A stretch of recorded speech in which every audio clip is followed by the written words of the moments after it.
ராஜா யானையும் எலியும் ஒரு பழம்பெரும் ராஜாங்கத்துல ஒரு எலி வாழ்ந்துகிட்டு வந்துச்சு. அந்த எலிக்கு ரொம்ப தாழ்வு மனப்பான்மை. எப்ப பார்த்தாலும் அடுத்தவங்கள மாதிரி நாம இல்லையேன்னு வருத்தப்பட்டுக்கிட்டே இருக்கும். ஒரு நாள் அந்த எலி ராஜாங்க சாலையில நடந்து போய்கிட்டு இருந்துச்சு.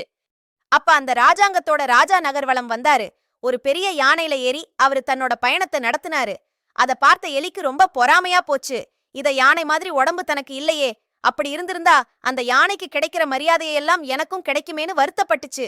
அப்பதான் ஒரு பூனை அந்த எலிய கவனிக்கிறத பார்த்துச்சு.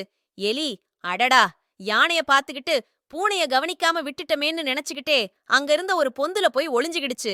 எலி ரொம்ப சின்னதா இருந்ததால பூனையால அந்த எலிய கண்டுபிடிக்க முடியல. அப்பத்தான் அந்த எலிக்கு அறிவு வந்துச்சு. அடடா, சுலபமா தப்பிக்கிற அளவுக்கு நமக்கு சின்ன உடம்ப கடவுள் கொடுத்திருக்காரு. இத விட்டுட்டு யானை மாதிரி பெரிய உடம்புன்னு வேணும்னு முட்டாள்தனமா வருத்தப்பட்டமேன்னு நினைச்சுச்சு.